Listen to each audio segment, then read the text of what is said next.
Liftoff will start in T-minus 10 seconds.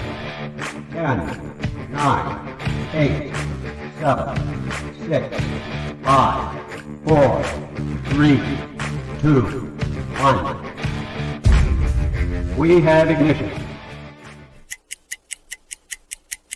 It's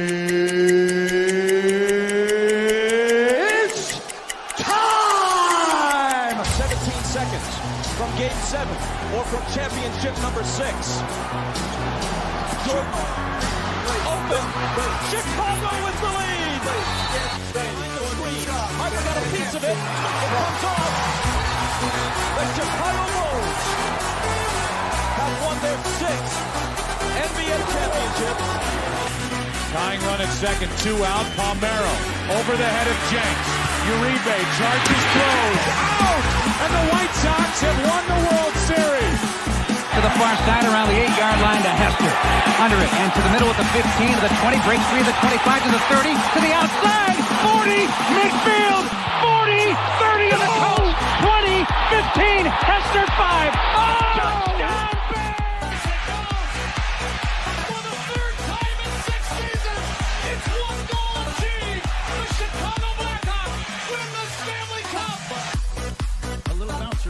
Toward Bryant. He will glove it toward Rizzo. It's in time. And the Chicago Cubs win the World Series.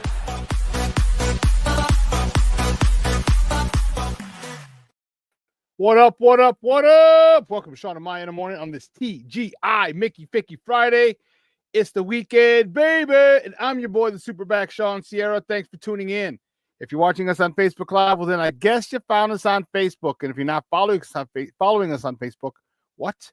Come on, go to Facebook, type in Sports Zone Chicago, click the like button, and now you're following Sports Zone Chicago. Simple. But wait, there's more. Go to the show's page, go to Shawn and Maya in the morning, like that page as well. So not only will you be following Sports Zone Chicago, but you'll be following Shawn and Maya in the morning as well. If you're watching us on our YouTube channel, excellent. If you're not subscribed to our YouTube channel, for real, come on, guys. Go to YouTube, type in Sports Zone Chicago, click the subscribe button, but also click the notification button. That's the little bell right next to it, and that'll let you know anytime. Get it? Got it? Good. Now, if you watch this on our mobile app, yay. Listen, don't tell me to know we had a mobile app. Come on, baby. You got to keep up with the Joneses in them. Listen, so go to wherever you get your apps from. And it doesn't matter where you get your apps from, whether it's iTunes or Google Play or Amazon, Walmart, Kmart, 7-Eleven, Zayre, Zemsky, Macy, Montgomery Wards, Weebles, Ventures, Woolworth, Goldblatt. It doesn't matter. You go there, you type in Sports Zone Chicago, you download it, you take us with you on the go. So not only do you get Shawn and Maya in the morning 3 days a week, not only do you get our other live shows throughout the week, and not only are they archived there like they are on Facebook and YouTube, but I'll tell you what, we give you a slew, and I mean a slew of articles, thanks to my man Clarence Council III. Big up to Clarence for keeping you abreast of all articles Chicago sports related. Now, if you're watching this on our Roku channel, I like that kind of party, baby. And if you don't know, you better ask somebody. Sports Zone Chicago, we have our own Roku channel. So if you have a Roku television in the house, do us a favor. Download Sports Zone Chicago's channel to your television. Do it right now. What's wrong? Why is this taking so long? There it is. Download Sports Zone Chicago right to your television. Put it there next to all the big boys. Netflix, Hulu, Prime, HBO Max, Apple Plus, Disney Plus, Paramount Plus, Stars, all of them. But it's right next to the big boys. You can watch us. You can watch us on the big screen. However, on the big screen, right, Mickey, Vicky, now. You can also tweet the show. You can tweet us at Sports Zone Shy. That's CHI at Sports Zone Shy. Now, if you want to follow me personally, you want to know what I did? Let me tell you what I did. I made it nice and easy for you folks. Nice and easy. One handle for Facebook, Twitter, Instagram, Snapchat, and TikTok. All one handle at the Shawn Sierra. Guys, we have a phenomenal show, but I need you to get interactive. So whatever platform you're watching us on, whether it's Facebook, YouTube, or our mobile app, leave a question or comment on that platform.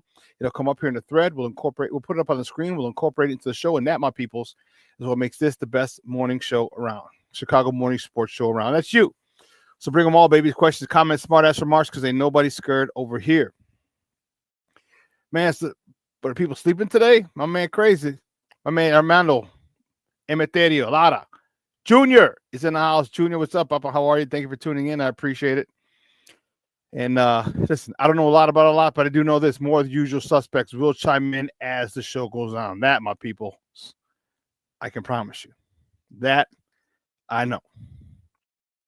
But man, we got a good show for you today at 9:30. So at the bottom of the hour, my guy Dennis Fithian from Detroit is going to come on. He's a former host of the Lions pregame show. We're going to talk Bears, Lions from a Detroit and get a Detroit perspective from my guy Dennis Fithian. And then we have a lot of other things to talk about in addition to Bears. We have the first college football playoff game tonight, South Bend, Indiana. Man, that's going to be one heck of an event. It's an in-state battle. Notre Dame hosts Indiana University. Yes, that Indiana, the Hoosiers. Who would have thunk it that the Indiana Hoosiers would have been or would be in the college football playoff? But that's tonight. We're talking the other three games tomorrow that are all day tomorrow. Start at 11 o'clock our time, Central Time, and they finish probably about 10 o'clock because the last game's at 7. Probably about 9:30, 10 o'clock at night. So we have college football all day tomorrow. Man, Bears, NFL football all day Sunday, Monday night. Man, this is such a good time of the year. Then not only do we have that to talk, we have Blackhawks to talk. Blackhawks with a big win yesterday. We'll talk about that. Then the Bulls. Bulls are on the road taking on the Boston Celtics, wicked pissa, and did a number on them. We're going to talk about that later. So we got a lot to talk. We got a lot of talks. Listen, sit back, relax, and strap it down, like our old Uncle Hawk Harrelson used to say. Man, we got a great show, and I'm fired up to talk about it. James Ford checking in. What's up, Papa? How are you? Thank you so much for checking in. I appreciate you. But we gotta get it started. We have Dennis Fithian at 9:30. So let's get it cracking. Guys, you know how we do the first segment of every show. It's called Top of the Morning. It won't come just when you want it.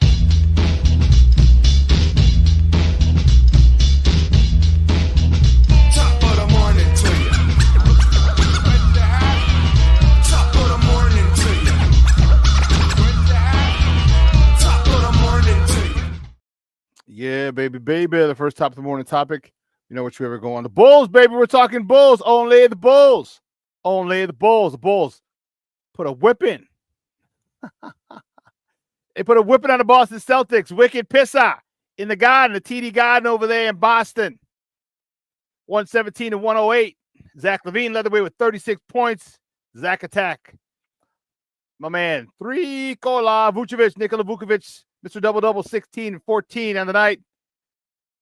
Ayo Dosunmu, 17 points, 8 rebounds. Patrick Williams, 14 points. Kobe White, 12 points, 6 boards. Good game by the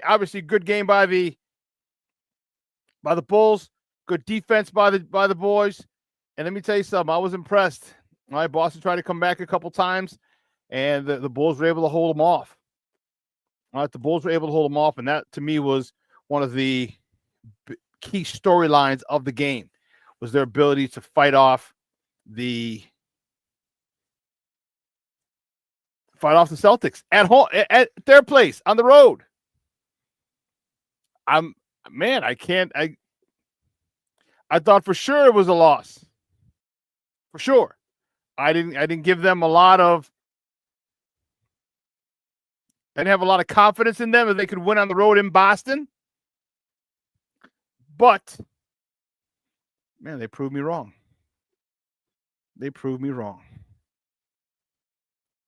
But no rest for the weary, because the next top of the morning topic, the Bulls will face those same Celtics tomorrow night at the United Center. They host them. It's a home and home. Tip-off tomorrow is at 7 p.m. You can catch that game on Chicago Sports Network if you're able to get it. You can download the app and watch it on your phone or your TV or whatever. Or you can listen to it on their flagship station, 670 a.m. Big win for the Bulls last night. The next top of the morning topic, the Blackhawks. The Blackhawks defeat the Kraken. Release the Kraken! The Blackhawks beat the Seattle Kraken yesterday, 3-1. Arvin Soderblom stopped 27 of 28 shots. Mikheyev, he scored his fifth and sixth goals of the season. Allen scored his first tally of the year. Terry Vinen, his 13th and 14 assists on the season. Bertuzzi got his 6th helper. Donato his 8th, and Murphy 12th assist on the season. Good to see the Blackhawks with a win. The Blackhawks are a frustrating bunch. They just fired their head coach because of the lack of production. Blackhawks weren't getting it done. They were losing, and so they made a move. But staying with the Blackhawks, tomorrow the Blackhawks travel to Calgary to face the Flames. Puck drop is at 3 o'clock Central our time. You can catch that game on Chicago Sports Network if you have it, or you can listen to it on their flagship station, 7:20 a.m.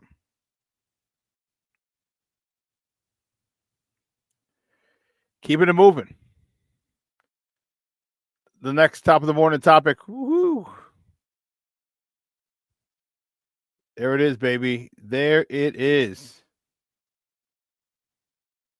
Why is it not coming up? There you go.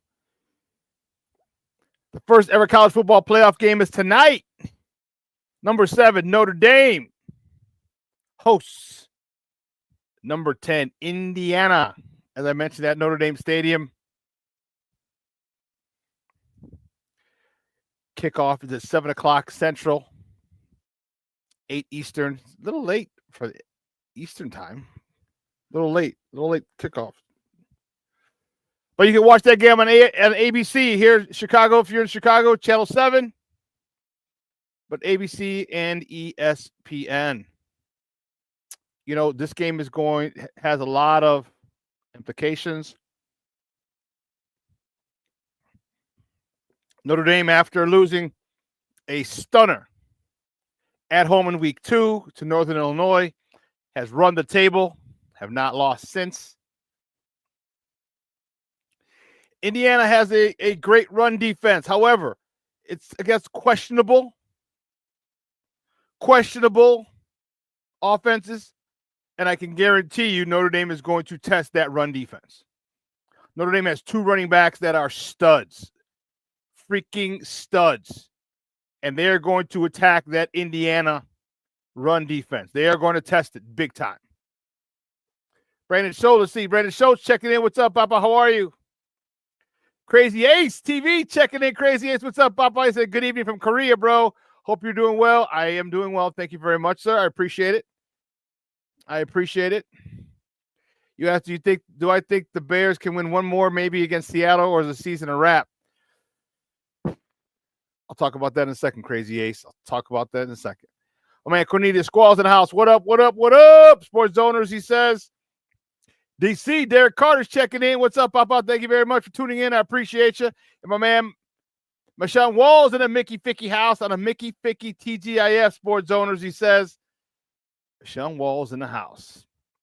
Guys, again, I appreciate you tuning in. I appreciate the love and the support. I do. I really do. Appreciate you rocking with me. There's a lot of things you could be doing at 9 o'clock in the morning, Monday, Wednesday, Friday, and you choose to spend it with me. I appreciate it. Oh, you could be sleeping.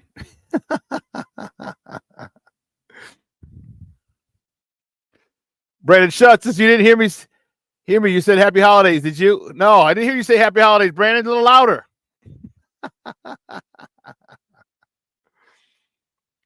How did the Bears do Monday? Yeah, they didn't do too well, Brandon. They didn't do too well. 30-12 was the ass whooping they got. But we're going to move forward. We're going to move a little bit forward. Next time, the topic, sticking with college football. College football playoff game number 2 is Saturday morning at 11 o'clock. Number 11, SMU, the Mustangs, the Pony Express, Eric Dickerson and Craig James. Oh, sorry. No, they're not playing. Number 11, SMU is at number 6, Penn State. That game is at 11 o'clock Central. Man, if you're on the West Coast, that just starts at 9 o'clock for you. Woo! And I thought 10 o'clock football, NFL start on Sunday was bad. It was great. Woo! 9 o'clock Saturday morning for the West Coast people. I feel you. 11 o'clock Central. And you can catch that game on TNT. Okay. TNT. I know that's kind of weird, but they're usually a basketball. But, oh well. Ni modo. Moving on to college football. Next top of the morning topic, staying with college football playoff game, game number 3. Right after game number 2, that game pits number 12, Clemson, at number 5, Texas. That game starts at 3 o'clock Central Time. And that game is also on TNT. So TNT they're venturing into the realm of college football. Pretty dope. Then the last game of the college football playoff weekend tomorrow night, 7 o'clock Central. Number 9, Tennessee, travels to the Horseshoe to play number 8, Ohio State. You can catch that game, not on TNT. You can catch that game on ABC. Ohio State needs to come out of this one. I know our guy Glenn Morgan, who was on last week, is definitely going to be tuned into this game as he's a big Tennessee fan. And can Ohio State have they learned their lesson? Have they been able to take some pretty close games, a couple losses, but couple of pretty close games, and not take for granted this opportunity? We're going to find out.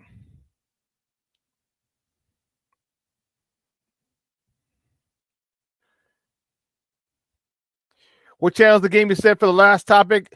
For college football, the last game, Tennessee at Ohio State, that game is on ABC. Let me double check. And that's on ABC. I don't know if it's on ESPN as well. But I want to make sure you have all your options.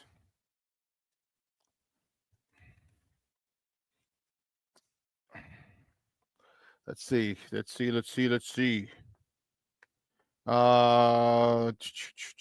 Saturday.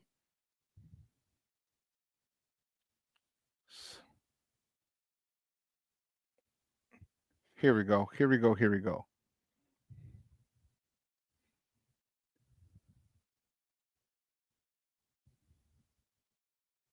So the last game, Tennessee at Ohio State, 7 o'clock. You can catch it on ABC 7, ESPN, ESPN2, ESPNU, ESPN News. It's going to be on AM 1000 here in Chicago. So the last game you can catch. And if you want, just download ESPN Chicago. Okay, because it'll be on that particular app. All right. Crazy A says, bro, that's still better than 2 or 3 a.m. games. Dude, that's nuts.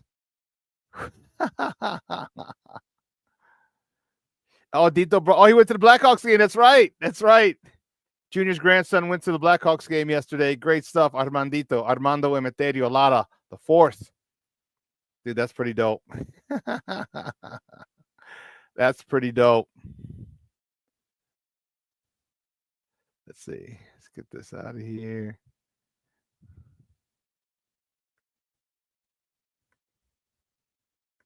There we go. Keep it moving. The next top of the morning topic.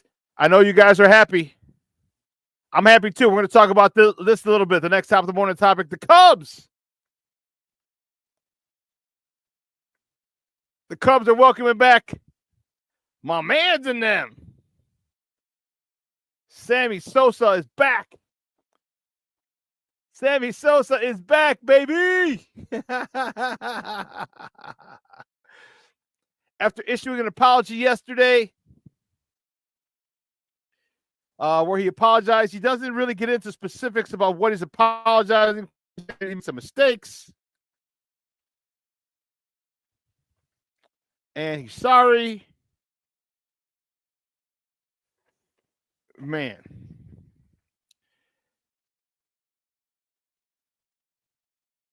Let me tell you something.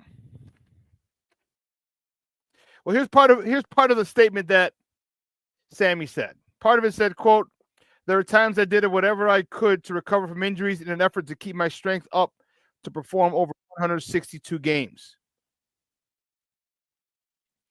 I never broke any laws, but in hindsight, I made mistakes and I apologize." Okay.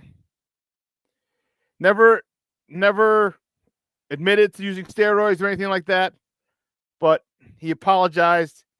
And the Ricketts, I'm telling you, the Ricketts must have had this statement ready. They had to have, because it came out like 37 seconds after Sammy's statement. It says, quote, "We appreciate Sammy releasing his statement and for reaching out. No one played harder or wanted to win more. Nobody's perfect, but we never doubted his passion for the game and the Cubs. It's an understatement to say that Sammy is a fan favorite. We plan on inviting him to the 2025 Cubs convention, and while it's short notice, we hope that he can attend. We are all ready to move forward together." Sammy's back in the fold, baby. You know I'm not a Cub fan. I think Cub fans are goofy.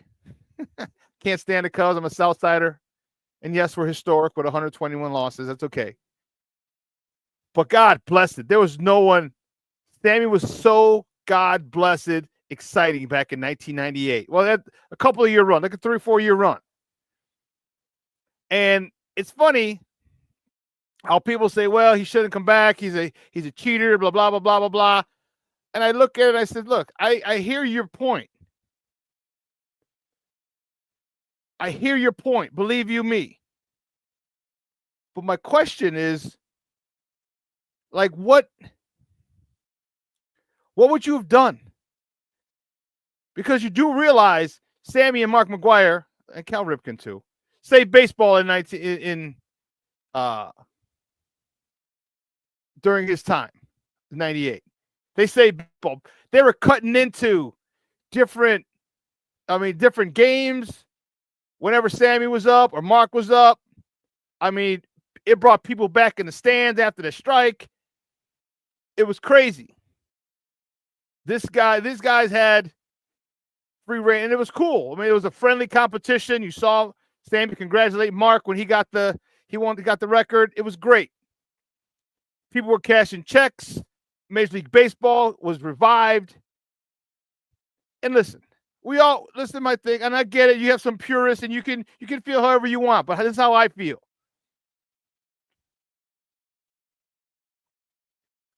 What they did saved the game. And don't sit here and get on your little altruistic little perch like a gargoyle. Okay, and sit there and act like you never did anything, you never cheated cut corners or did anything wrong. Don't do that. We've all cut corners in our life. We've all done stuff it takes to get an advantage anywhere. And I get it. Some people are purists. But man, baseball was going down the drain. And he helped revive it big time. So, you'll never confuse me with a Cub fan. You'll never confuse me with being a Cub fan. But damn, Sammy was exciting as hell, man. Exciting as hell.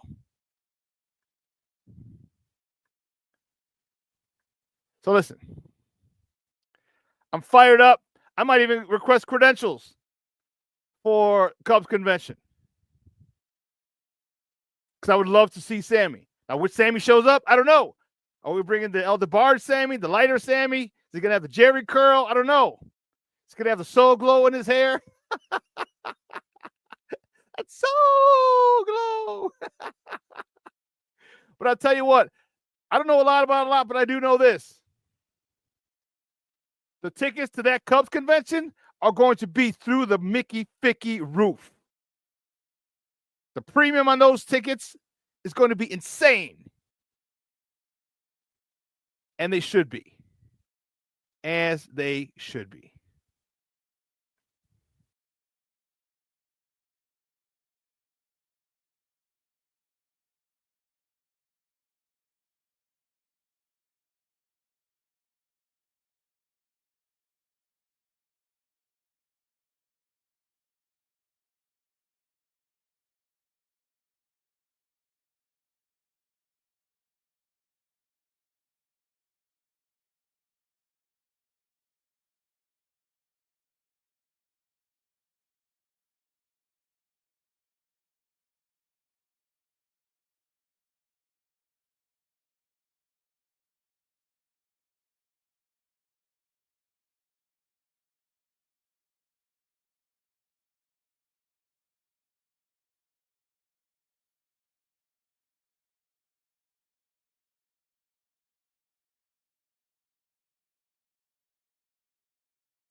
I have no idea. That was crazy. Holy cow. But listen, we're going to take a quick break.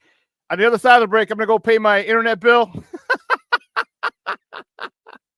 I'm going to pay my internet bill real quick so it doesn't act up. I'm just kidding.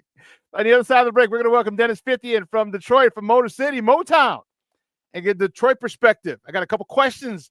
I got a few questions for you people.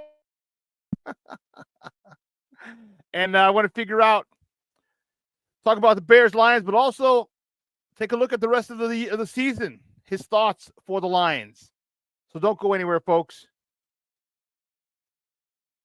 What is all this?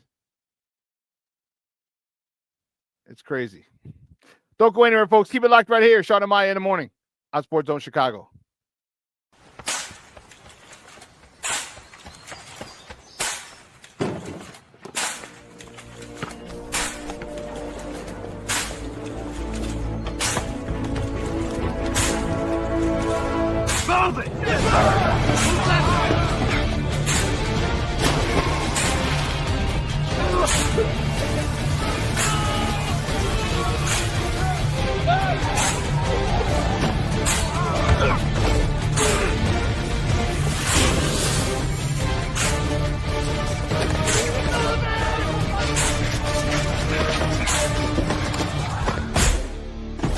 Many will hear the calling.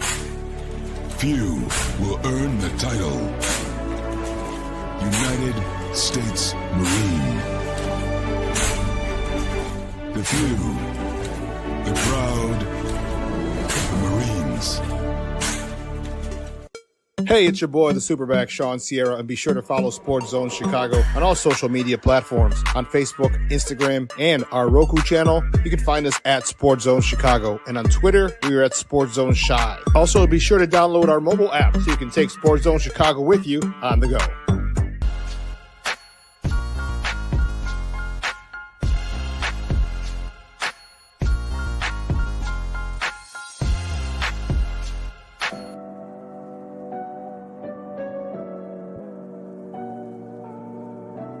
How do you take care of your mind health? For my mental health, I meditate in the mornings. I have my dogs. They're the best. I just find ways that help me just relax. Finding things that make me happy, like being close to my family. I meditate a lot and read books. I have hobbies outside of the game. I'm able to switch off. I'm able to turn my brain off from the game of basketball. Your mind health matters. Your mind health matters. We are looking for a few heroes, mentors, trailblazers, innovators, a passion to change lives, spark curiosity, open hearts, and awaken minds, help students answer the question, who am I? This could be your calling, but this is no job. It's the journey of a lifetime. Be a hero. Be a teacher.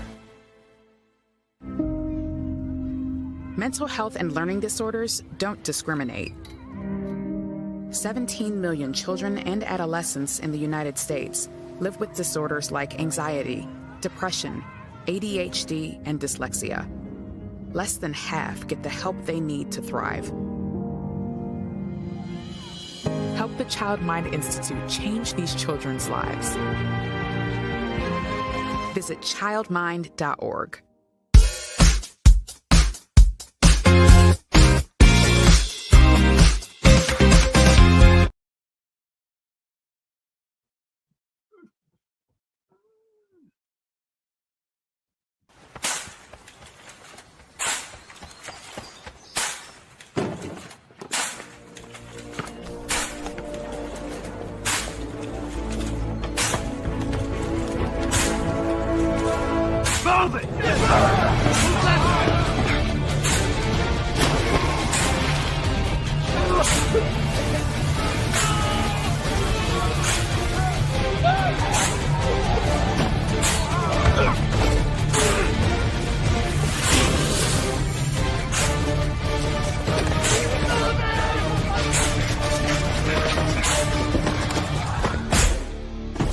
Many will hear the calling.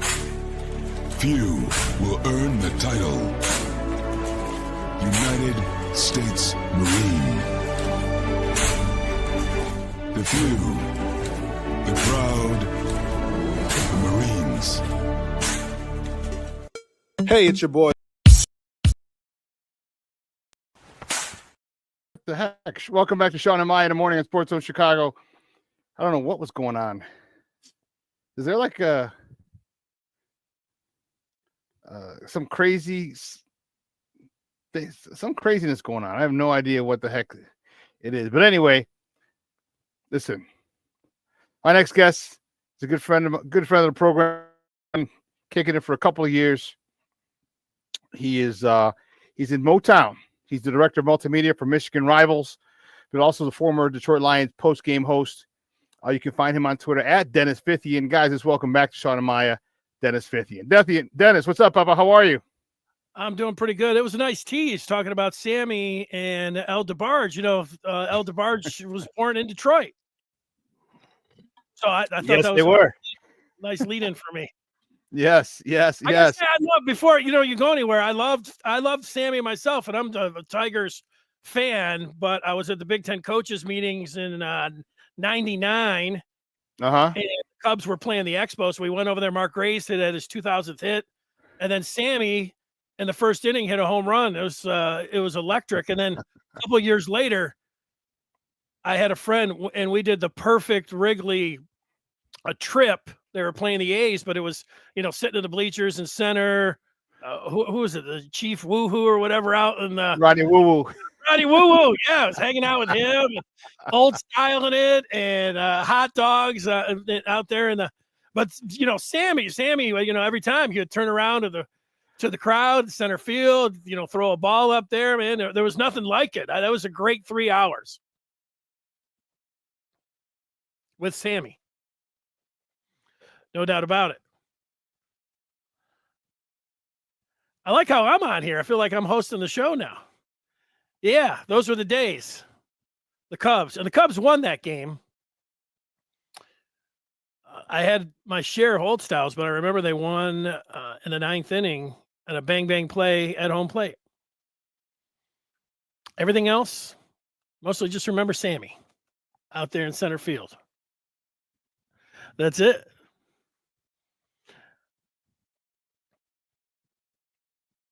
Yeah, I'm looking forward to this weekend. Actually, it all starts tonight.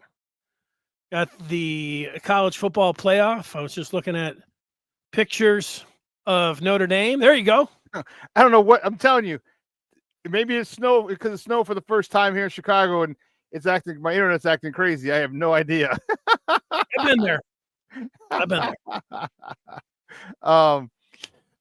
yeah, so my guys, it's funny. Who's Johnny? The Rhythm of the Night from what was the name of Who's Johnny? It was the name of the movie. Yeah, that's awesome.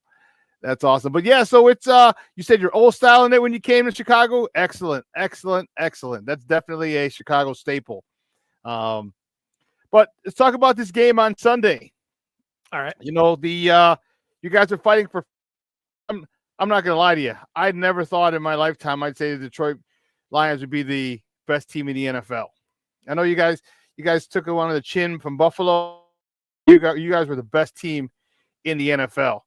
It took a while. Give me your thoughts going into this one. You guys are decimated on the defensive side of the ball with injuries. How do you see this game going on Sunday, coming to our place? Well, I think the Lions have to win the remaining 3 games, and I think the easiest one, or most manageable one, whatever you want to say, is going to be against Chicago on Sunday after seeing the way Minnesota handled them last week. But I would have agreed with you if we were this time last week talking about the Lions being the best team in the NFL. And I think that Lions fans, everybody was picking them to go to the Super Bowl before the season. They were right there amongst the favorites when you looked at the odds and everything else. They win their first game against the Rams, but they lost one to the Bucks. But it wasn't until week 5 against the Cowboys when they just went down to Dallas and embarrassed them. And they were throwing to the right tackle. They were lateral and doing hook and ladders. And they clowned them. And after that, it was all of the analysts then saying, yeah, and the national analysts, a lot of people in Detroit, but it was the national guys who came out and said, yeah, this Lions team after week 5 against Dallas, this team is not only looking good for the 1 seed, but they're even better than the Chiefs. But what you mentioned last week being decimated, there does come a point where where they do have their breaking point.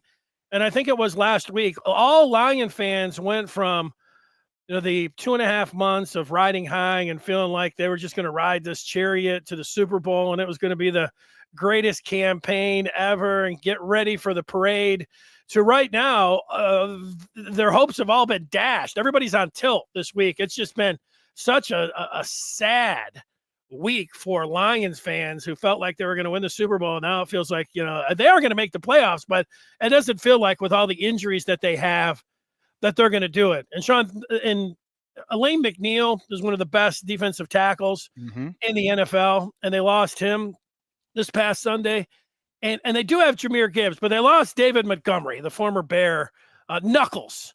And if there was a guy, you always go to the quarterback, but David Montgomery is clearly one of the not just fan favorites, but team leaders, and the physicality that he brought and the 1-2 punch, it really tore Lions fans' hearts out. I think if they can get a win Sunday and they could beat San Francisco on Monday night, and then they have Minnesota, they control their own destiny to get that 1 seed. I think if they do that slowly, the fans will get back and they'll say, okay, this is doable. You talked about goals before the season, and the Super Bowl was one of them. And the other one was that could they get the 1 seed along the way to help them, and they control their own destiny for that. They have the tiebreaker with the Eagles. And so if they get that 1 seed, I think people will be back and they'll be able to at least see the finish line and feel like maybe that it could get done. And speaking of Montgomery, both him, he's David Montgomery, if he's not the most important player after Jared Goff, he's certainly one of them, but they have depth there. So, you could argue a bunch of other guys, but on the other side, it's Aiden Hutchinson. And both of those guys, the possibility that they could be back if the Lions made the Super Bowl, it's clinging to a little bit of hope. And the great story is still there. The possibility of the Lions getting there and, getting their most important player on defense back, and then maybe getting their Dennis, I am so sorry, man. I apologize. I don't know what the heck's going on with the internet. This is crazy. It keeps kicking me out, and I have no idea. Keep talking, Shawn. I just keep talking. So, and I was online earlier this morning. I was online earlier this morning, so I have no idea why this is acting so darn crazy, cutting you off, kicking me out. Yeah, I have no idea why it's doing that, and it has you buffering now. Oh man, I don't know. I'm trying to troubleshoot over here, checking the networks. It's a great thing about being it's live, still acting a little crazy, and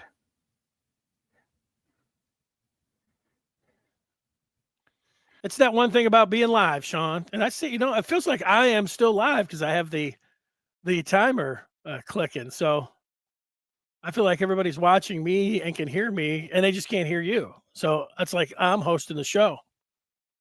Well, and you're going to ask me about how I feel about the game on Sunday. Well, talked about with the Lions' 3 remaining games. This is the, what are you going to call it, the easiest. They'll be the biggest favorites against the Bears. And as bad as things, feel with the injuries that they've had, go ahead and lose to Chicago. Then I think you really get everything shaken up here. You're still going to make the playoffs, but man, backing into the playoffs, losing the 1 seed, all of that, losing them almost half of your team, an exaggeration, but it would feel like that. So yeah, I think the Lions, not a must win, but it feels like a must win if they're going to get the 1 seed. They won't control their own destiny anymore. And then there's Ben Johnson, who I know all you guys are all excited about if there was a leader on the clubhouse and who will be Chicago's head coach next year, it would be Ben Johnson. I would say this to you, Shawn, that there has been nobody that has been more popular.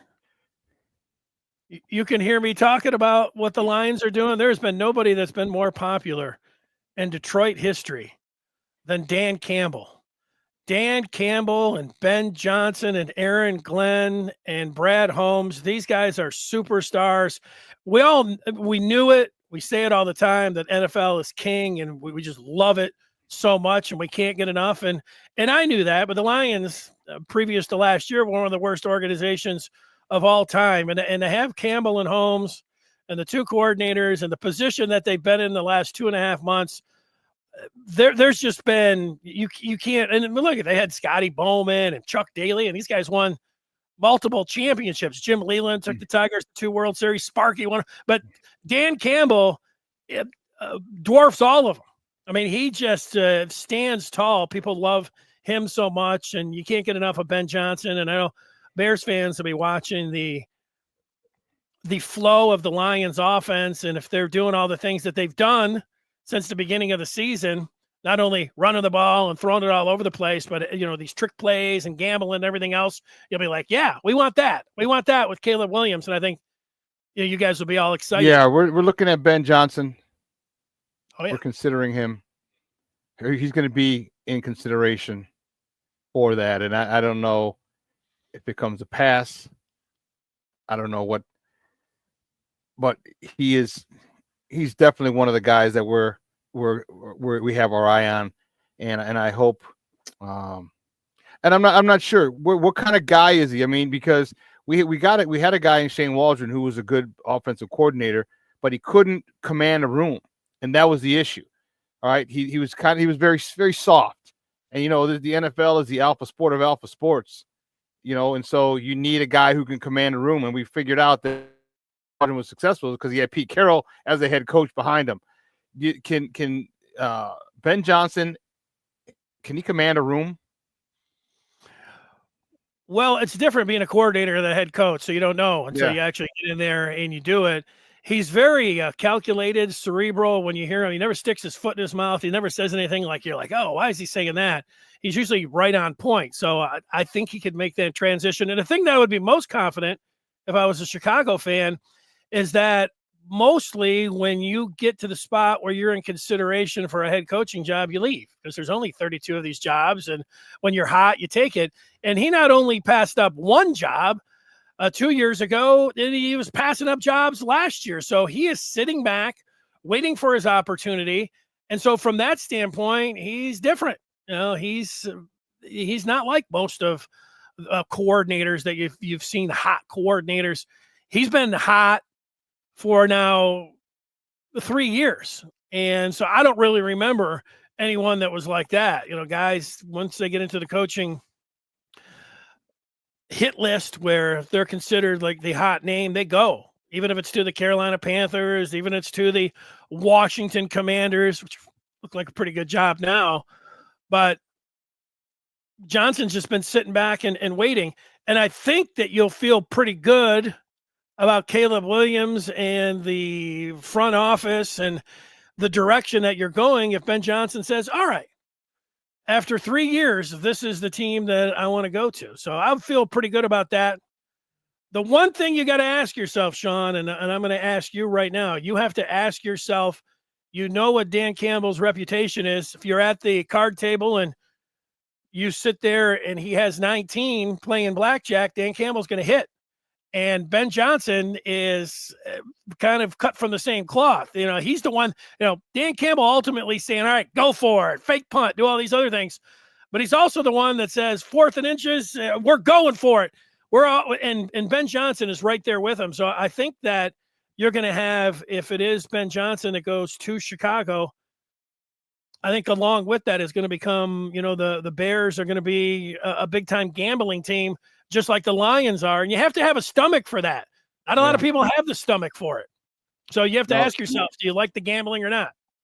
Yeah, I mean, at this point, I think Bears fans, I think to have such an offensive mind like Ben Johnson, Bears fans wouldn't have a problem with him gambling and going for it to begin with. I mean, to finally have somebody that they, you know, they trust, I want to say. And it's a little scary to me because of the fact that, we had the hot coordinator before. We had the Matt Nagy. All right, but and he was backed by, Andy Reid, and that didn't work out very well. So I'm a little leery with that with Ben Johnson. That's why I asked the question: can he command a room? Because said we've been down that road before. And I'm just leery that they're wasting Caleb's, his formative years, and to me the most important years whenever you step up a class from high school to college or pro. The most important years are your first 2 years in that new class, especially that first year. It looks like the Bears are doing a really messing up Caleb's development, and it's frustrating. It's really, really frustrating. Well, the positive side, the other side of that is you watch Thursday Night Football, or you watch Joe Buck and Troy Aikman. Troy Aikman for the last month has been saying, you got to get that offensive coordinator. And he keeps talking about the Vikings and Kevin O'Connell, why is it working with Minnesota? And Aikman, he had Norv Turner and he said things didn't click in. So I get that. And I think that's the side where you look at it and say, you have a quarterback. He was the number 1 overall pick. You got to get him right. Who's going to be the best guy? Well, you need someone that is one of the best in dealing with quarterbacks and being able to get offenses going. And yeah, you look to somebody like O'Connell in the same division, and you look to Ben Johnson. And again, I think that being the third time around that he would look at this situation, that would be a confidence builder to me if I was a Chicago fan, and ultimately they do take Ben Johnson. The fans are going to be excited about whoever I can't say that. I think fans should be excited if they get Ben Johnson. Not only are you're also weakening the Lions, which is something that's not bad. Go ahead. First of all, again, Dennis, I'm so sorry, man. This has not happened. This is craziness. Dennis and Maya no more. You hosted my show. I apologize, man. One other question I have before we let you go. With all the injuries on defense, and you kind of alluded to it, but do you think that prohibits you guys from being favorites to win the Super Bowl? Because most people thought it was you guys. I know I was one of them. Thought the Lions were going to be in the Super Bowl this year, especially after they got to the NFC Championship game last year. Then the way they started, the way the season's gone before obviously minus the injuries. But do you think that's going to prohibit them from being a Super Bowl favorite now? I do. I think that the way I look at it is for the last 2.5 months, I felt like they were the favorite. Certainly to get, the number 1 seed and run through the NFC, and then whoever it was going to be over in the AFC, from the Bills. I know they just got beat by them. The Chiefs, Mahomes, pretty good defense. Keep going down the list. Lamar Jackson. And you put a couple other teams over there from the AFC. But I feel like they've gone from a favorite. Now they're just back to the pack. They're one of the teams that can win it. And it just makes it more wide open. I mean, you want to sit here and sell me the Eagles, that they're not going to be able to beat the Eagles? Say, okay, I get that. Let's see who has the 1 seed. Let's see who has home field advantage in an NFC Championship game. If the Lions get the 1 seed and they're able to get a win and they're able to host the NFC Championship game, they will have the best home field advantage.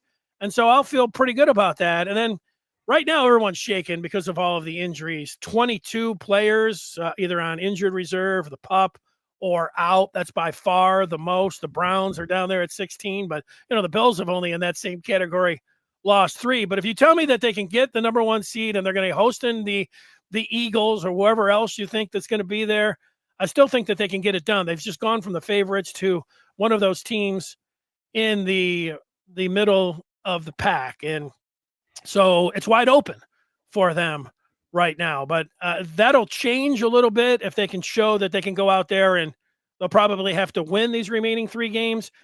The confidence that everybody does not have right now, I think will return slowly. They'll get a little bit if they beat the Bears, a little bit if they beat San Francisco, the team that beat them to go to the Super Bowl last year. And then if they're able to take down the Vikings and get that 1 seed, people are like, they'll feel like, it's not magic, but they'll feel like it's magic. The magic's back, or the specialness of this team is back. And then they can heal up. They could get some guys back.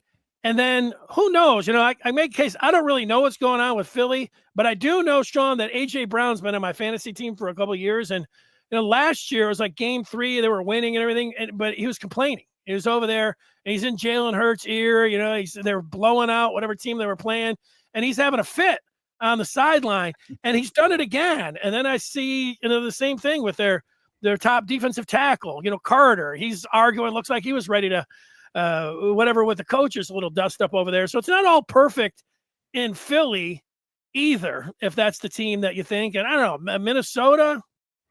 All right. I mean, are you really that scared of them? But yeah, the injuries that you take your top 2 defensive players off the team, your top corner, and then you just keep it going. And now you're talking about your heart and soul on offense. Yeah. I mean, that hurts. So it's hard to sit here and tell you they have a chance, but it's just not. I thought they had a very good chance, even a great chance at this time last week. Now I feel like they just have a chance. Okay. Dennis, listen, buddy, I appreciate it, man. Thank you so much. And again, I apologize for technical difficulties. Do me a favor, let everyone know where they can find you and your work online. Well, if you're watching, you can see that there's my Twitter handle right there at Dennis Fithian. All the links to all the shows, 5 podcasts a week. And we are talking about the NFL. A lot of Michigan talk on there, transfer portal talk, college football playoff talk at Dennis Fithian, rivals.com. It's always good to be with you, Shawn. And it felt like you were just, showing me as a close-up. I just kept talking. So I think you had a pretty good segment. I think you had a good segment. I don't know. Hey, so you guys got to be happy as hell. You got that quarterback, huh? Holy sheesh. That Underwood, Bryce Underwood? Yeah, Bryce Underwood. The one part about it is, and I would take it, but all of the other quarterbacks that are in the transfer portal, Michigan's like, hey, here's a couple million to come in and compete with them. Everyone's like, no, we don't really want to come in and compete with them. So for better or for worse, I think he's likely going to be out there from game 1. True freshman start. Hopefully you have a good backup, because you're going to need that, man. Hey, thanks a lot, buddy. I really appreciate it, man. We'll talk soon. All right. Happy holidays. Happy holidays to you too, buddy. Thank you. Hey, thanks to Shawn for letting me host this show. We'll see ya. I think that's it. Thanks so much.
Apologize, man. I have no idea why this keeps happening.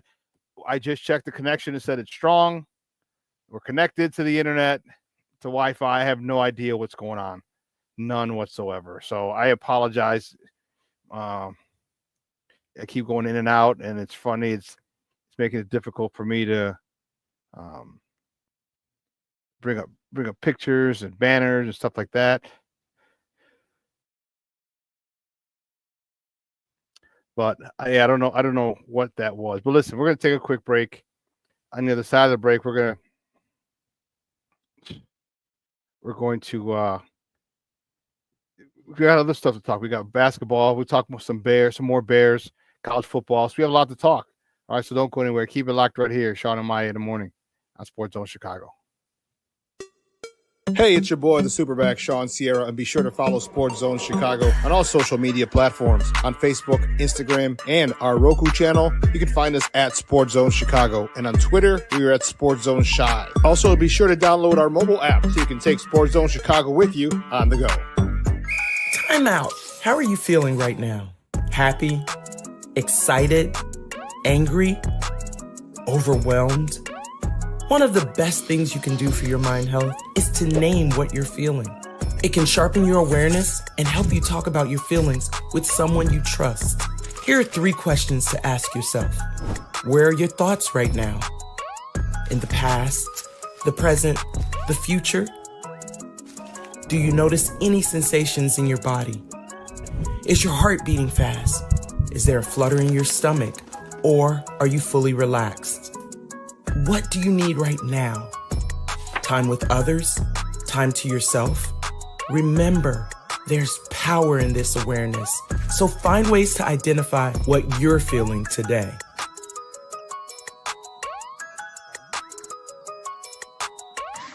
Hi, guys. Hey. Hi, Megan. Hey, Jessica.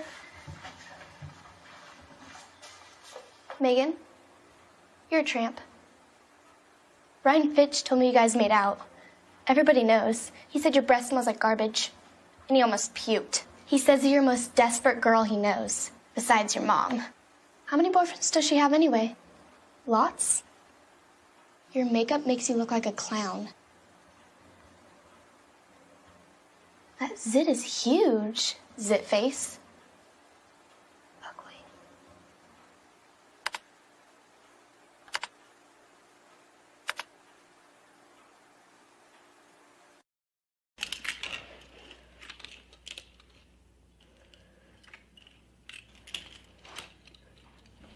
Hey, bud, what you doing? I'm playing with cars.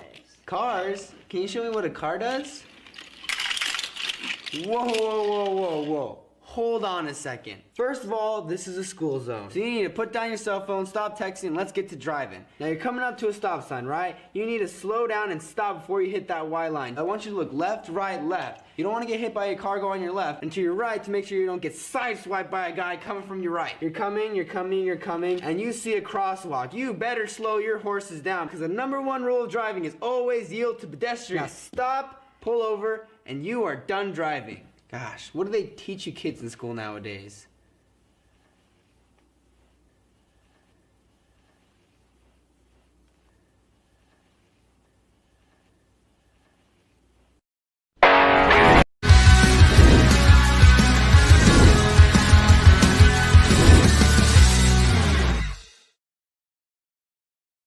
Maya in the morning on Sports Zone Chicago. Man, we just got done with Dennis Fithian from Michigan Rivals and the former Detroit Lion post-game host for their post-game show. There's a lot to talk about with that. And you know what? It's funny. Detroit is down. He said, and I get it. They have a lot. People are anxious. They're on pins and needles. They got the NFC Championship game last year. It's as far as they've ever gotten in the history of their franchise. They've never been to a Super Bowl. So obviously they've never won a Super Bowl. And they're anxious. All right. You're trying to get to your first Super Bowl, trying to win your first Super Bowl. And you got, 21 guys on the injured list, and on IL and on the injured list. It's insane. So it's got to be nerve-wracking for them. All right. Just think of when our teams are doing well and God forbid a guy gets hurt, how crazy we get. Think of never having, we've seen all of our teams win titles. There are people in Detroit. There's a lot of people in Detroit who've never seen them win a football championship. A lot of them. All right. They've never been to a Super Bowl. We're in a Super Bowl, 53, 54, something like that. All right. So there's a big contingency of Detroit Lions fans that have never seen them win a football title. So I get it. I understand it. So I'd say good luck to them, but I don't want them to have good luck. Good luck. If they win, I'd be happy. And one of the things I did want to ask him, what did he think would be the reaction to the city if they won? I wanted to get that in, but man, the internet was acting crazy, and I don't know. Yeah.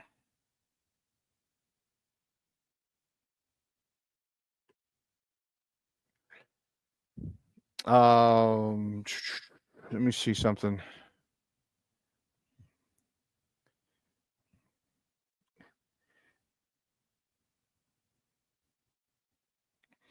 Yeah, the warden has.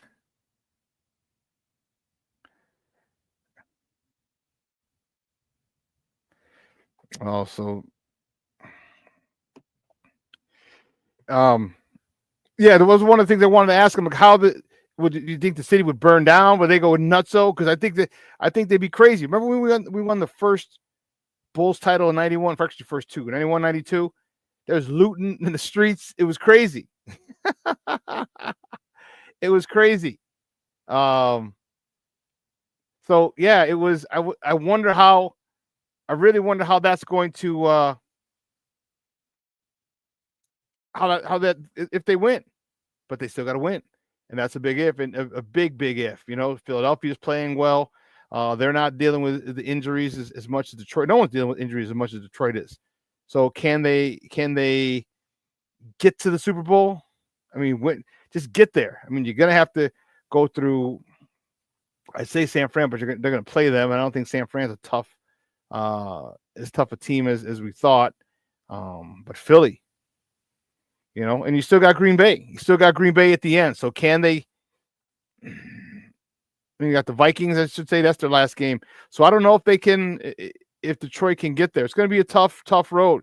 David Montgomery being out, their defensive tackle being out, the defensive end being out. That's a pretty tall task. A pretty tall task to ask from a Detroit Lion team that has never been there before. All right, they've never been, and they've gotten close. And I think Dan Campbell has helped them. Has helped them a lot, but you just got to go through it. All right, you got to overcome your demons and to get there. So there's always going to be something in the way. All right, very rarely do you have guys who just, you know, teams that just go and they take it, and this is the adversity that they have to get through and fight through and get around. And so we'll see.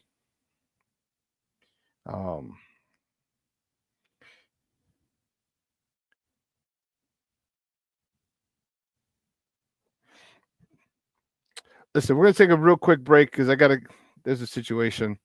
A real quick break, and we'll be back, all right? And we'll finish up. So don't go anywhere. Keep it locked right here. Shawn and Maya in the morning on Sports Zone Chicago. Hey, it's your boy, the SuperBack, Shawn Sierra, and be sure to follow Sports Zone Chicago on all social media platforms, on Facebook, Instagram, and our Roku channel. You can find us at Sports Zone Chicago, and on Twitter, we are at Sports Zone Shy. Also, be sure to download our mobile app so you can take Sports Zone Chicago with you on the go. Time out. How are you feeling right now? Happy? Excited? Angry? Overwhelmed? One of the best things you can do for your mind health is to name what you're feeling. It can sharpen your awareness and help you talk about your feelings with someone you trust. Here are 3 questions to ask yourself. Where are your thoughts right now? In the past, the present, the future? Do you notice any sensations in your body? Is your heart beating fast? Is there a flutter in your stomach? Or are you fully relaxed? What do you need right now? Time with others? Time to yourself? Remember, there's power in this awareness. So find ways to identify what you're feeling today.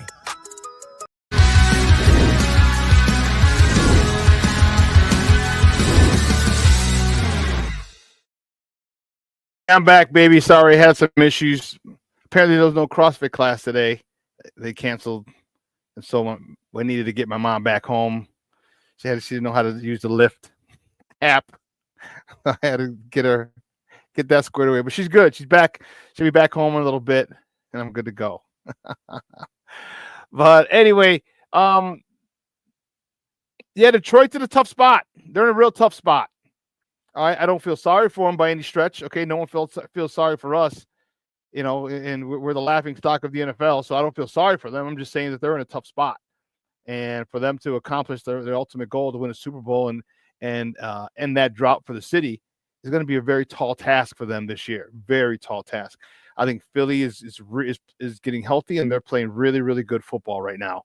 And that's probably the team that they're going to have to deal with. It'll probably be the biggest challenge for them, and that's Philly. They got the offensive line, they got the defensive line, they got the running back Saquon Barkley. So that in running games travel, you know that Jalen Hurts isn't turning the ball over. You know, I know the receivers are divas, but all good receivers are divas. All right, we got a diva here in DJ Moore. All right, and people are talking about cutting him. They should cut him. Blah blah blah. Blah. He's a problem. I'm like, yeah, I don't know. But anyway, let's do this. Here's what I want to talk about. I do want to talk about the college football playoffs. All right, tonight. All right, the college football championship tonight. This is going to be the game. Notre Dame hosts Indiana. Yes, Bobby Knight's Indiana Hoosiers.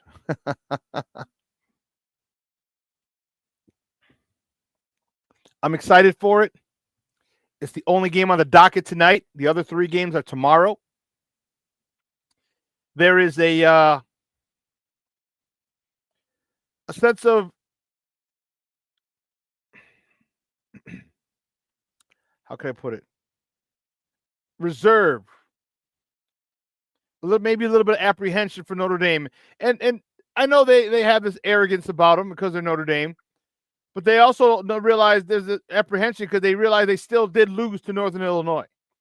I get it. That was back in week 2. They haven't lost since. I get it.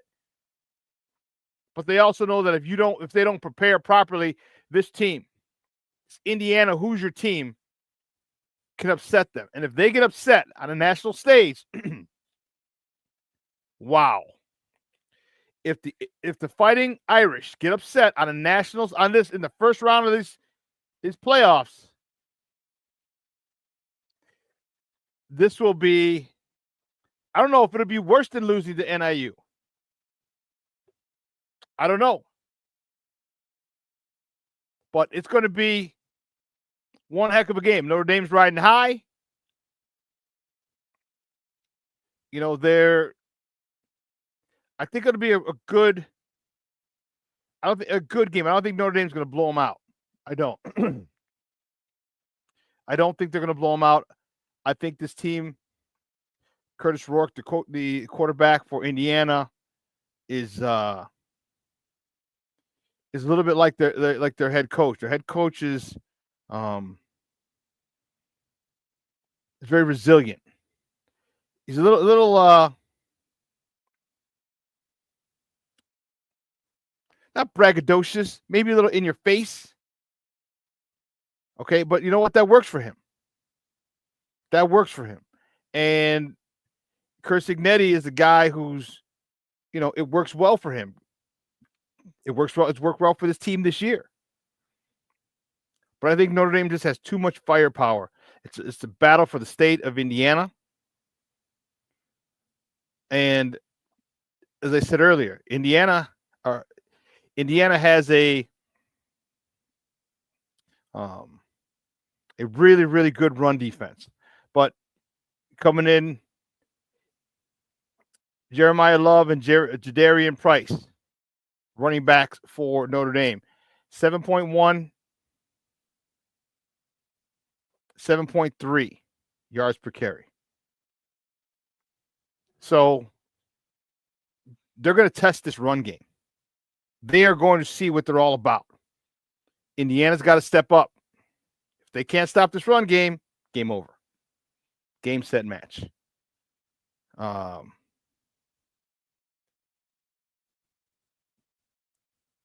don't know if I'm excited to see it. I just for some reason have a difficult time seeing Indiana win this. I am. All right, this team hasn't been on the big stage. Okay, they were talked about big time, don't get me wrong. They were talked about all year as they kept winning and winning and winning. All right, they took a 10-0 record in Ohio State. All right, they got their asses handed to them, 38-15. and I think they might have learned from that. But that's only one big game. And luckily that was recently. So do they have the wherewithal to kind of fix it and get themselves back to where they need to be against Notre Dame? I don't know. Because none of us have really gave a damn about Indiana football. We haven't. They've given us no reason to give a damn about them.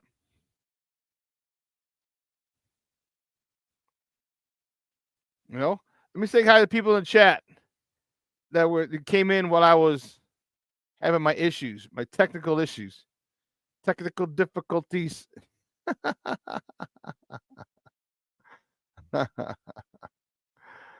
Aunt Moss checking in. What's up, Papa? How are you? Thank you for tuning in.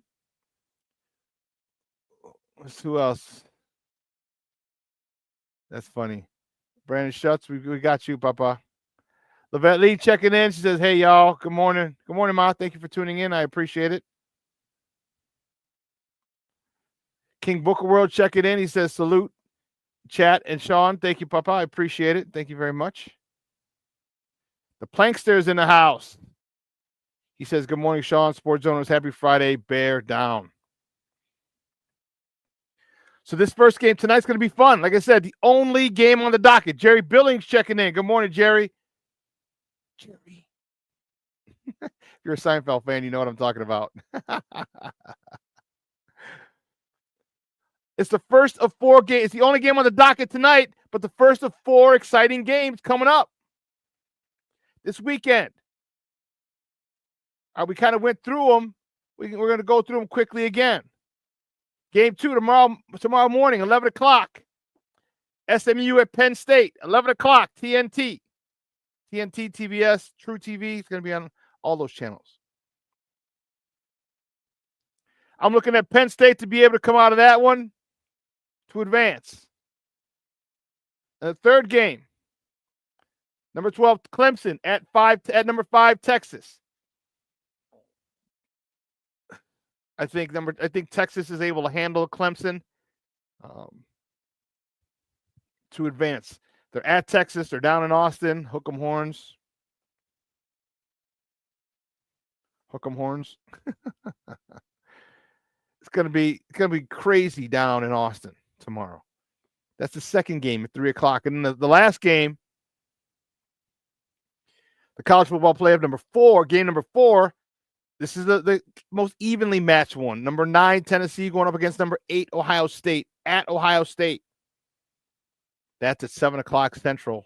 You can catch that game on ABC, ESPN, ESPN2, ESPNU. So we got some good college football. So starting tonight, I'm excited about it. This is going to be fun. This will be a real fun weekend of college football. It's the first ever. This is the first expanded playoffs, 12 teams. Okay, there's 4 teams that have a bye right now, so they're not even in action until next week. And here's how the bracket looks.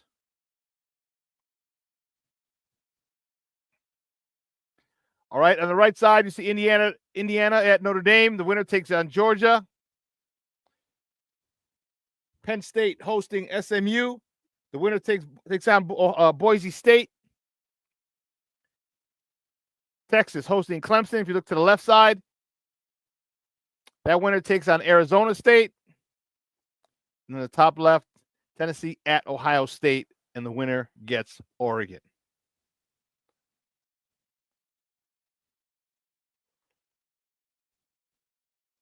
This is great. And I know, and especially if there's a couple of good games here in the first round, they might even want to expand it to 16 teams. And I get it. It's a money grab. We understand it. It's a money grab.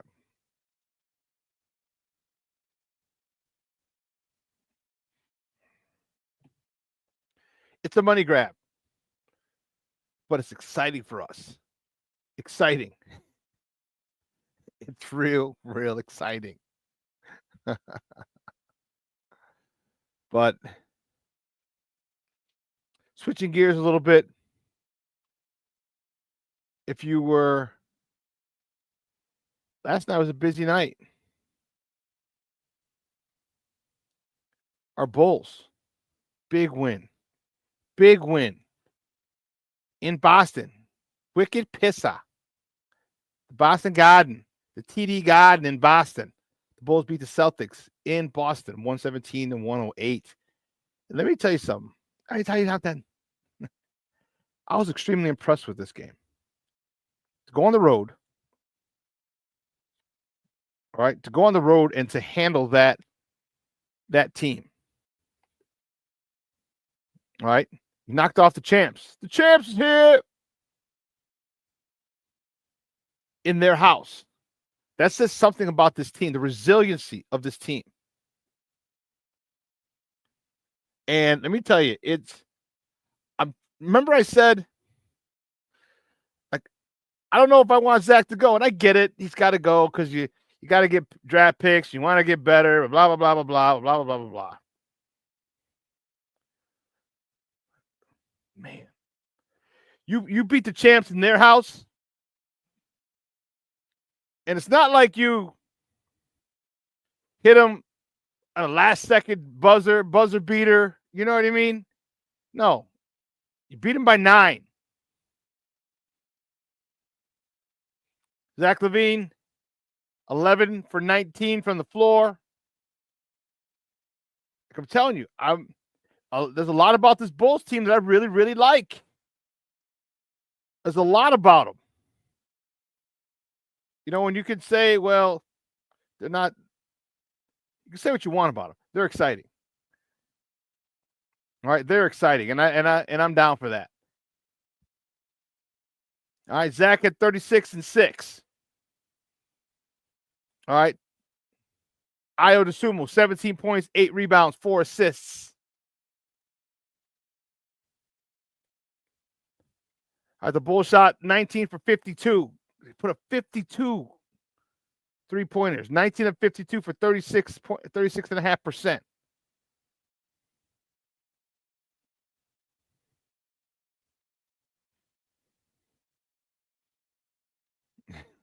Junior says, I hope ND loses. Well, I didn't do anything to you. Plus, we play with Tommy Zimmerman. Didn't they lead whistle to whistle? I don't know if they led the. No, they didn't. They didn't. No, I remember it was going back and forth. They hit a couple. It wasn't wire to wire. But to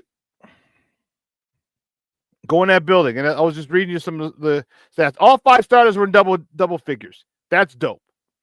P. Will, 14 points. He only had 2 rebounds. Like, come on, dude. 5 for 13 from the field. What a crappy night. 4 for 9 from 3-point. That's where all his points came from. 12 of his 14 points. And he hit one other field goal. Ayo Dosunmu, 17 points, 8 rebounds, 4 assists. And when you see this, it's exciting because this is a team that's young. Even though they have some veterans, they're young and they got this up-tempo thing going. They finally got it going. They're finally in the 21st century. They're shooting threes. They shot 52 threes yesterday. Here's the crazy part. Imagine if they're 50% from the field. Imagine. I'm saying, King Booker World. Like, come on, man. How does Ayo have more rebounds than P. Will? That's what I'm saying. Get your ass in there with your big 6'9" self. And rebound the God blessed ball, P. Will. The hell, man.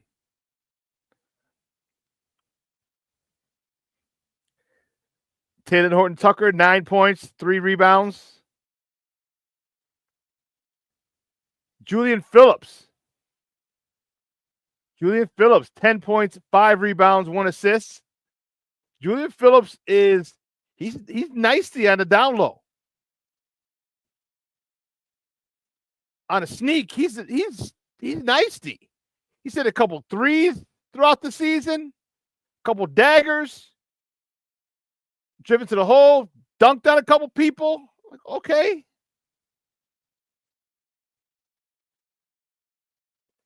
A solid win for this Bulls team. Patty Lara checking in, says, hello, Theo. Shawn Jeremiah has been watching. Jeremiah, how are you, mijo? Big shout out to Jeremiah and to Armando Emeterio Lado the fourth. I know he's in school, but his pop-up will probably show this to him another time. So this Bulls thing, and I know Zach's got to go. They're talking about Denver, the team that seems to be on them and wants them. But I like the way Zach's playing right now. I like the way Zach's playing. I like the way that the leadership he's shown, the maturity he's attained. King Booker Will says Phillips can develop into a great six-man. Yeah, he can. Because he plays to me like a guy fighting for a spot. And that's okay. Now, when he gets that spot, can he still bring the same and play with the same edge that he's playing with now? Is he mentally strong enough to put himself in that position? Because I remember Jerry Rice. Jerry Rice said every year he came to camp, he was fighting for a spot. He was fighting to make the roster. Jerry Rice, one of the greatest receivers of all time. Top 1 or 2 greatest receivers of all time. Would come in with the mentality that he had to make the team. And when I heard that, that's the mentality that I had every year I played ball. My mentality was I have to play hard and work hard so I can make this team. It didn't matter if I'd won league MVP, and I won it back in 99. I won it back in 2006. But in 2000, in 2007, 2008, 2009, I came in with that same mentality. I needed to make the team. And I was a starter. I was a first-team All-America. All right, the semi-pro All-Americans. I was first-team All-America. The league MVP, national championship game MVP in 2006. We won our national championship. I came in 2007 feeling like I had to make the team with that mindset. And Julian Phillips, if he can continue to play with that mindset, it'll take him far because he's talented. He looks like a skinny kid off the west side, truth be told. I mean, he does play on the west side, just saying. But he looks like a kid from Manly or Phillips or Westinghouse. Or Westinghouse before they were gentrified, before they became a selective enrollment school. Before all that.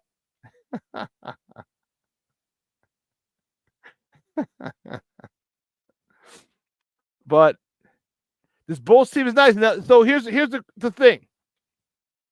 Tomorrow, these Celtics are coming to town. It's a home and home. So what do? Are you going to rest on your laurels that you beat them at home?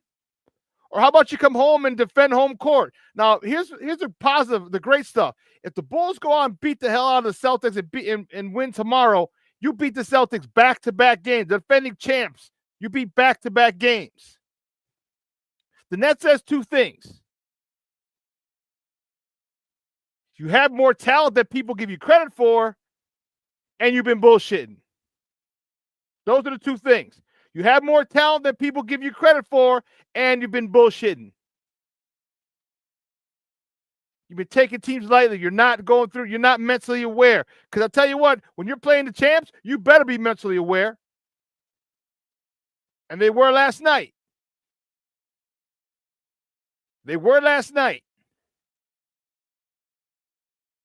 So don't let that sense of don't feel content that you beat them at their place. Beat them at home. Come home, defend your home court. And say we beat the Boston Celtics, the defending champs, back-to-back games, 2 times in 3 nights. We beat them. This is what I want from these guys. This is what I want. I want them to start believing in themselves. Start believing they can beat anybody. Don't give me that lip service. I don't care about them talking about it. I want to see them do it. I want to see that they believe by the way they come out. I want to see they believe they come out and they get physical with them. They play good defense against Jason Tatum and Brown. I want to see them get physical. I want to see them out rebound. Patrick Will, I need more than 2 rebounds, Papa. Sorry, bro, you're 6'9". I want to see it from these guys. That'll show me that they believe in themselves. Because if they come out and get blown out, they're just some busters. Whoever so often will put it together, and that's where they're at.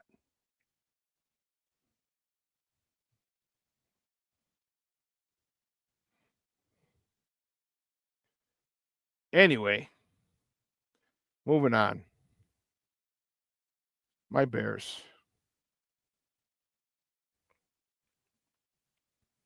I'm excited about this week. I think we have a chance, a small chance. I don't think we'll win, but we do have a small chance to come out with a victory. Like their line is decimated. Their defense is decimated. You run that ball, you establish a run. You establish a run against the Detroit Lions.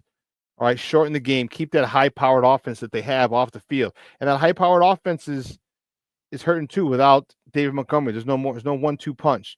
Jahmyr Gibbs is good in his own right. He's really good in his own right. But let's not forget that he's only part of the reason he's good is because he doesn't play full time. All right, so he gets to rest while most of the defense doesn't. So here's a chance: you keep them off the field. Okay, Amon-Ra St. Brown, Jameson Williams, all these other receivers, Sam Laporta, tight end. Okay. Keep that offense off the field. Run some clock and put the ball in the end zone. We cannot settle for field goals. Caleb, what do we need from you? We need that ball out in 3 steps or 5 steps or 3 in a bounce, 5 in a bounce. 1, 2, 3, 4, 5, bounce, boom. That ball's got to come out. Got to see that. That's got to be the most urgent thing that Thomas Brown stresses to this young man. It's got to come out on time. Receivers, we got to get open. And I know you're saying we're always open. And I know. Receivers are always open. But they've got to do a better job of being open. Keeping it a buck. There's a couple of things I'm looking forward to. Is Braxton Jones back from his concussion? Because that means that Kieran Amagaji wouldn't be playing. Please, Lord, please back. Kieran Amagaji, local kid, and was just overmatched. Nothing more, nothing less. He was just overmatched. He was shell-shocked. And I think he can still be a great player. I think he can be a guard, not necessarily a tackle. Because when I watched that film of the All-22, and when he gets beat by the defensive end, he's leaning, his footwork, his feet are cemented in the ground, like he didn't have the footwork to turn and run with the guy. There's a lot that he was in need of help.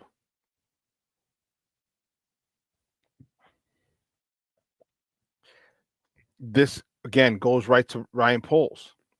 Drafting a rookie, a project, an injured project from a lower division in 1AA, not even 1A, in the third round. Now, if he's a 5th or 6th rounder like Roxy Jones, okay, but not in the third round. Not in the third round. And he had a rehab before he was able to play. Come on, dude. Like what are you doing? What are you doing? That boggled my mind. Like this dude's Kieran Amagaji is not from a Power 5 school. So the competition he faced is not Power 5. I mean, it's a decent barometer of if you can play at the next level. If you were good in college and handled Division I or Power 5 defensive linemen. When you're playing against Yale, Princeton, Dartmouth, how many of them are going to the NFL? How many of those guys? How many times are you going to face a 6'5", 320-pound D lineman? You're not. Not at those schools. So to draft him and to put him out there, not address the depth with other draft picks. I know you try to address it with Coleman Shelton. Who's the other guard? The guard that got hurt. Oh, goodness. Anyway, the one you signed in the offseason, you brought in some veterans. Why are we bringing in veterans? Why are you not drafting offensive linemen in the 1st and 2nd round? Why? Offensive and defensive linemen, 1st and 2nd round. When you get those lines shored up, it's one of the best offensive and defensive lines in the game. Then you can start going to grab some skill players with those 1st and 2nd round picks. Man, Ryan Poles has to go all defensive line, all trenches in the first 3 or 4 rounds. 3 or 4 selections. Go trenches. You can go alternate offense, defense, defense, offense, offense, defense, offense, defense, 2 offense, 2 defense. But start putting some resource, some draft capital into that offensive line. It's not a sexy pick. Those aren't sexy picks, but those are the foundation for your team. Jerry Billings says 2025 draft should be all linemen. You know what, Jerry? I wouldn't be mad if it was. I'm not even going to bullshit you. I wouldn't even be mad if it was. All linemen the Bears took. I hope they go get a safety, but nonetheless.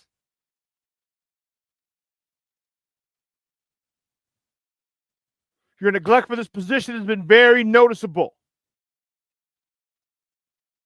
But then again, here's the question. If you drafted these guys with a high pick, would they be developed under Chris Morgan? Now we're going down that rabbit hole. Would Chris Morgan be able to bring the best out of top prospects? Would he? I don't know.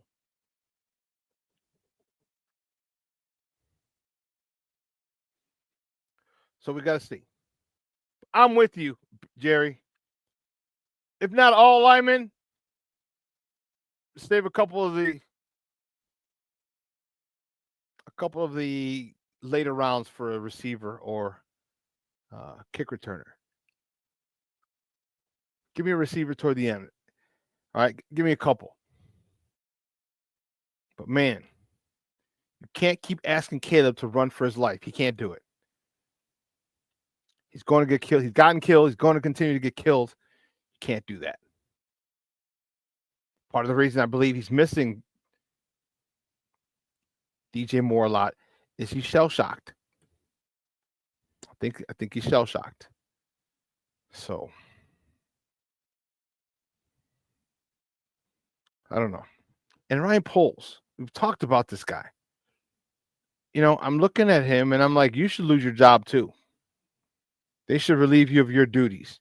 The things that you have going on now, all the lip service you've given us is wearing off.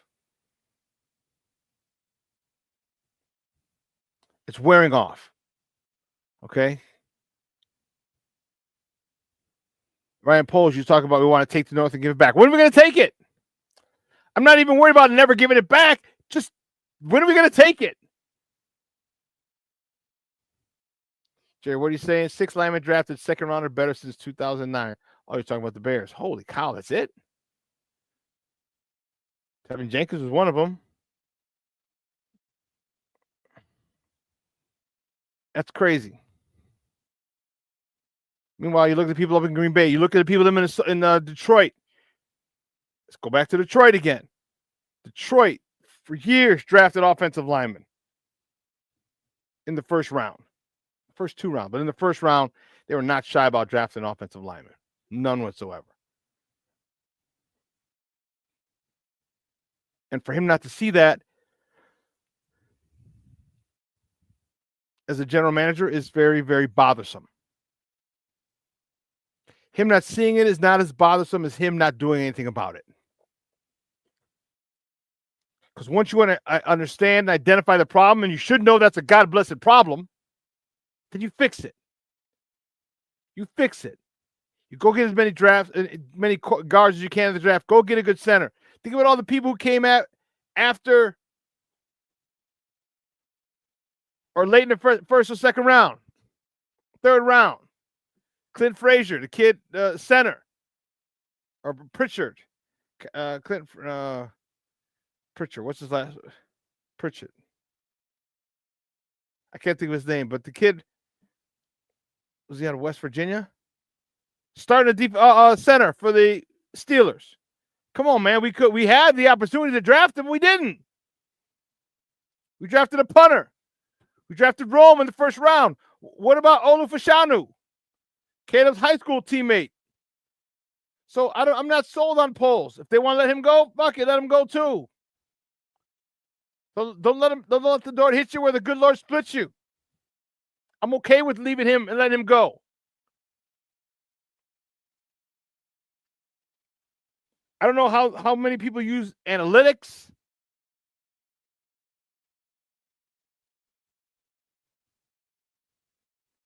But give me some dogs. Where's the eye test? Where's this nonsense? Enough with the stats and the numbers and the get off speed and this and that and the is he a dog or not? Period. And coming Sunday, we're gonna need some dogs. DeAndre Swift, I hope he's back healthy. I know he played last week. He had 19 carries, 79 yards. Cool with that. 4 yards to carry. Cool with that. I'm cool with that. We got to get in sync. Our quarterback and receivers. Got to get those guys in sync. Jerry Billings, Zach Frazier. Thank you very much, sir. Zach Frazier, yes. Shawn says Paul has some misses in his draft picks. He has. And believe me, I'm not holding him to the standard that all his draft picks need to contribute. No, it's not the way the world works. Not the way the NFL works. Most of the draft picks aren't even going to be on the team. They're going to be cut.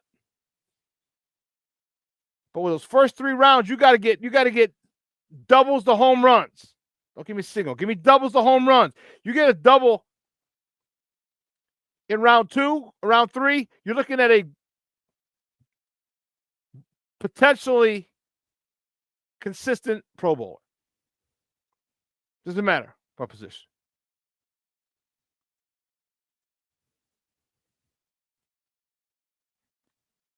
I believe it. That's what what do the Bears need to do? Talked about it. Run the ball. Caleb can't take any more God-blessed sacks. He's got to throw the ball. And the thing is, he says, yeah, I think I held the ball too long. No shit. No shit, Sherlock. You got sacked. That's how you know you held the ball too long. Thomas Brown's got to work with him. Look, first read, second read. If you get to the third read, fine. If not, and then check down. And if there's no one open, throw the God-blessed ball out of bounds. Throw it 10, 15 yards out of down the sideline, down the field, and make it go in the first row.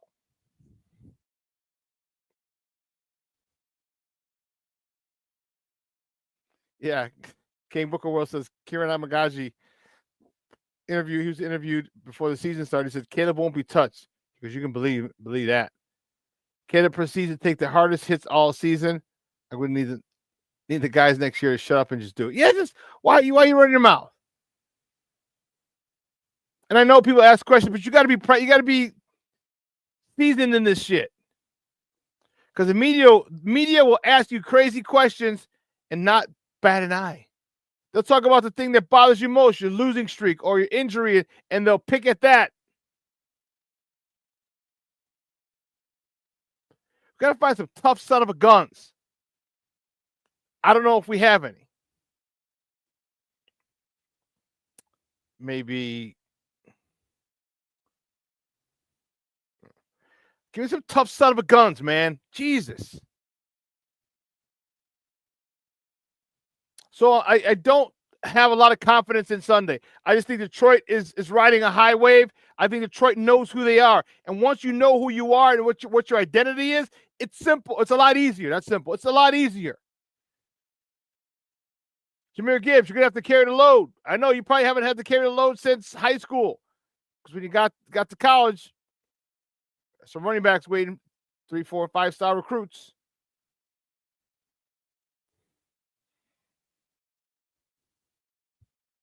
Man, I'm a little fired up. Like I want the game to start, but at some point I'm like, nah, it's gonna start, and then I'm gonna get pissed off. And I'm gonna get pissed off. And you can't cheer in the press box, but I will talk in the press box. Like, oh damn. Oh, here he comes. Here comes the sack. Oh, I got the sack. That's what I'll say. I'm not loud and crazy, but the defense got to stop the run. Got to stop Jahmyr Gibbs. Got to stop Jahmyr Gibbs. You can't stop Jahmyr Gibbs, game over. Pack it up and go home. Jahmyr Gibbs is a stud. He is a stud. And trust me, he says he likes playing with David Montgomery. I believe him. I don't have any reason to not believe him. But if you ask him if he's going to carry the ball 25 times a game, is he good with it? You're damn right he is. I would love when I got the ball 20 plus times a game. Loved it.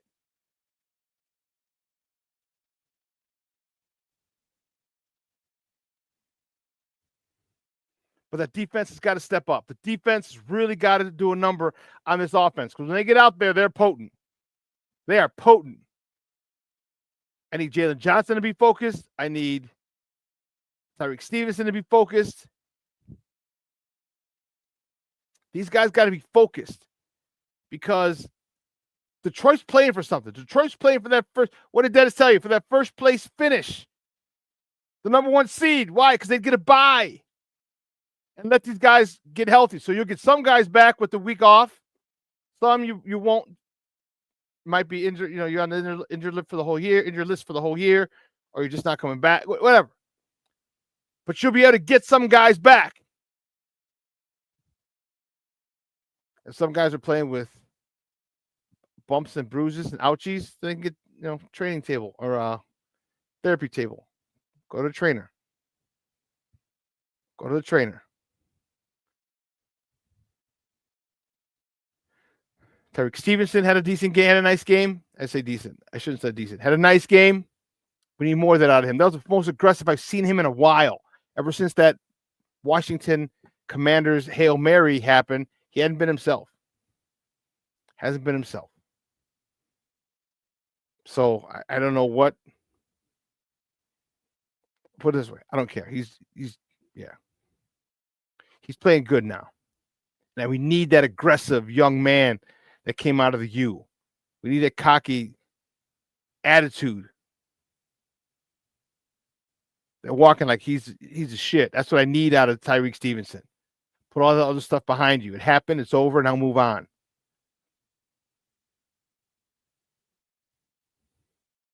So that's what I want for the Bears. I'm looking forward to it. I think it's safe to say that Thomas Brown will not be the head coach for the Bears next year. Will not. I don't think he can do anything now to save that job. He's going to have to go get another one somewhere else. So, but I do like, hopefully he's still able to develop Caleb. And at the end of the season, the next 3 games, Caleb's arrow is going up. Yeah, that I hope. So the next guy who gets in here gets a seasoned guy running the show. You know, Ben Johnson's not seasoned. I mean, he's a seasoned coordinator, but everyone's talking about Ben Johnson, and we might get him. And he might be the next Sean McVay. Who knows? Could be the next Matt Nagy. That's what we have to be leery of as well. But I've heard Ben Johnson's pressers. He's a very how can I put it? Very lively, very chipper. But hopefully when he's got to crack the whip at practice, hopefully he's able to do that. I need Coach Washington to blitz more, bring more pressures. That's what I need you to do. All right, you bring 4 and you get blocked up, and now they're struggling. They're stagnant. They're not moving. You, on the other hand, have almost every lane possible. So, yeah, I am. So my prediction. Pain.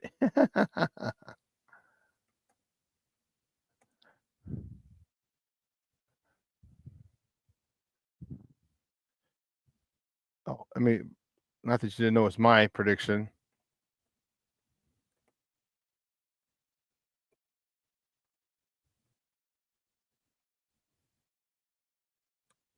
Here we go. Are you ready? Here we go. Bears lose 27-17. 27-17. I just don't think they have enough firepower. I don't think everybody's here anymore. They've checked out. And I think they've checked out. And that might be 13. That might be a tutty and 2 field goals, as opposed to 2 tutties and a field goal. So we'll see. We will see. I don't have a lot of confidence in our Bears. I know Detroit's banged up, but banged up team, they got to fight still. And there's no give up in that squad. None, thanks to Dan Campbell.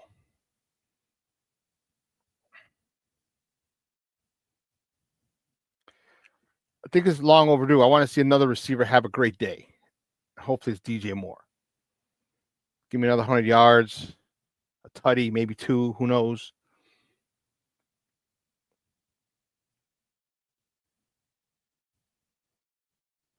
But I just don't think the Bears have enough. I don't. With all the positive outlooks that I have, positive perspectives, I'm also a realist. I want the Bears to win. I don't think they can.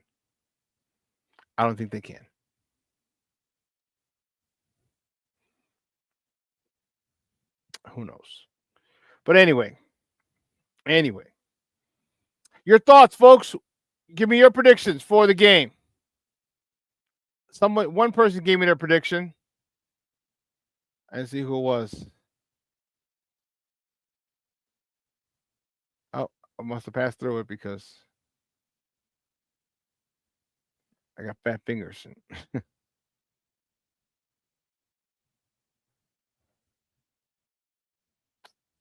Anyway, back to the Bears. Are you expecting them to win any game this year? The remainder of the year? Here, Thursday night, Seattle, on the lakefront, or the dreaded Green Bay Packers last week of the year? Are you expecting them to win any of those games? any of those games because I'm not. I'm not. And now we're on an 11-game losing streak.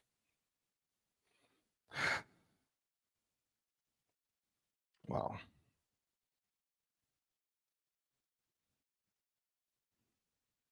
Cornelius, Bears 27-20. Okay. You have a lot more confidence in them than I do. 27-20 Bears. Okay. Yeah, I had 27-17 Lions.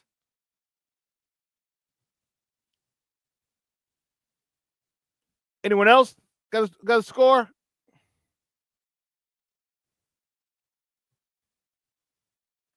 Oh, wait a second. Someone may want to chime in and give me a score.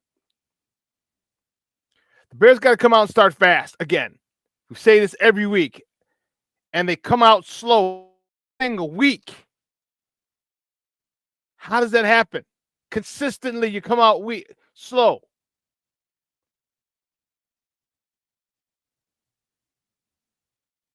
Consistently. Where's the sense of urgency? Where's the desire? Where's the passion? Jerry Billings. Jerry says, I don't think they will win another game. 27-14 Lions. Okay. Okay. Patty, she says Lions 31-13. Okay. Shawn getting freaky with it. Lions QB don't like the cold weather, and Bears will win in a close one, 21-20. Shawn with the Bears pick, 21-20. I like it, baby. I like it. That's good stuff. That's good stuff. Listen, 2 hours is coming and going. I want to thank my guest, Dennis Fithian from Detroit, former Lions post-game host. Thank you for coming on. I appreciate it. With my crazy internet. Man, it was funny. Well, it wasn't funny at the time, but thank you, Dennis. I appreciate it. Guys, have a phenomenal weekend. It's the last weekend before Christmas. If you have any family parties, I got a grab bag tomorrow.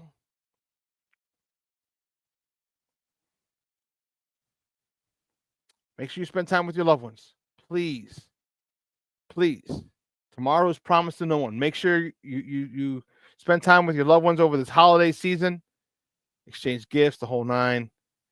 And don't be afraid to tell your cousins or that you love them. Doesn't matter. Let them know. Let them know. So, listen, for everyone here at Sports Zone Chicago, guys, I'm your boy, the Superback, Shawn Sierra. What I'm going to do is I'll replay this at 6. All right, 6 o'clock tonight. We're going to replay this game, this show. Cutoffs and all. Oh, boy. Yeah, 6 o'clock, I'll reprogram this show. You can watch it later. And then make sure you watch some college football today, all day tomorrow. Bears football on Sunday. Guys, I'll be at the stadium. I'll be in the press box and looking forward to it. Looking forward to a Bears competitive game. I don't think they can win, but a competitive game, and I'll be happy. All right? So listen, for everyone here at Sports Zone Chicago, I want to wish you and yours a very Merry Christmas, Happy Holidays, and a Happy New Year to you. Whatever religion you study, whatever you celebrate, Happy Holidays to you. All right, and I want to thank you guys watching right now. Thank you so much for tuning in, for love and support. I appreciate it. I really, really appreciate the love and the support. All right, so for everyone here at Sports Zone Chicago, guys, have a great day. A little cool. It's going to be warm, though, for Christmas. Have a great day. Your boy, the Superback. I am out.